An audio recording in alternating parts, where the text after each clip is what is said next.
কারণ এখানে আমরা জিনিসটা লক্ষ্য করছি যে আপনার ফেব্রুয়ারিতে রাজনীতির মেলা। ছাত্রদের নতুন দল কি ক্ষমতার সিংহাসন উল্টে দেবে? ফেব্রুয়ারিতে বাংলাদেশের রাজনীতির আকাশে এক ভয়ঙ্কর ঝড় আসছে। ছাত্রদের নেতৃত্বে গঠিত একটি নতুন রাজনৈতিক দল দেশের রাজনীতির পুরনো ধারা একেবারে ভেঙে ফেলতে পারে। আপনি কি জানেন এই দলটি দেশের ক্ষমতার সিংহাসন কাঁপিয়ে দিতে পারে? তাদের উত্থান কি বাংলাদেশের রাজনৈতিক দৃশ্যপট চিরতরে বদলে ফেলবে? বিশ্বস্ত সূত্রে জানা গেছে, ছাত্রদের এই দলের নেতৃত্বে থাকতে পারেন মো. নাহিদ ইসলাম, যিনি বর্তমানে অন্তর্বর্তীকালীন সরকারের তথ্য ও সম্প্রচার উপদেষ্টা। দলটি বিএনপির শক্তিশালী ভোটব্যাংককে টার্গেট করবে এবং নতুন এক রাজনৈতিক পরিবর্তন নিয়ে আসতে চায়। বিশ্লেষকরা বলছেন, এই দলের আগমন বাংলাদেশের রাজনৈতিক অঙ্গনে এক নতুন ঢেউ তুলবে। নতুন দলটি কবে আত্মপ্রকাশ করবে, নেতৃত্বে কে আসবে এবং তাদের পরিকল্পনা কী, এগুলো এখনও অনেকের কাছে রহস্য।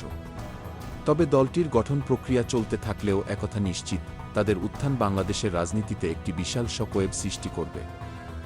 নাগরিক কমিটির মুখপাত্র সামান্তা শারমিন জানিয়েছেন, দলটি দুর্নীতি, চাঁদাবাজি, সিন্ডিকেট এবং অবৈধ কর্মকাণ্ডের বিরুদ্ধে এক কঠিন অবস্থান নেবে। তাদের উদ্দেশ্য পরিষ্কার, দেশের মানুষের জন্য সৎ, দুর্নীতিমুক্ত রাজনীতি প্রতিষ্ঠা করা। তারা বলেছেন, অতীতে যারা আওয়ামী লীগ বা বিএনপির দুর্নীতির সঙ্গে জড়িত ছিলেন, তাদের দলে কোনো স্থান হবে না। রাজনৈতিক বিশ্লেষকরা বলেছেন, ছাত্রদের এই নতুন দলটি দেশের রাজনৈতিক ভারসাম্যকে নতুন করে রূপান্তরিত করতে পারে। তবে সবচেয়ে বড় প্রশ্ন, এই দলটি কি জনগণের আস্থা অর্জন করতে পারবে এবং রাজনৈতিক ক্ষমতায় আসতে পারবে? এদিকে জনগণ উত্তেজিত। সবাই জানে, ফেব্রুয়ারিতে আসতে চলা এই দলটি বাংলাদেশের রাজনীতির ভবিষ্যৎ একেবারে পাল্টে দিতে পারে।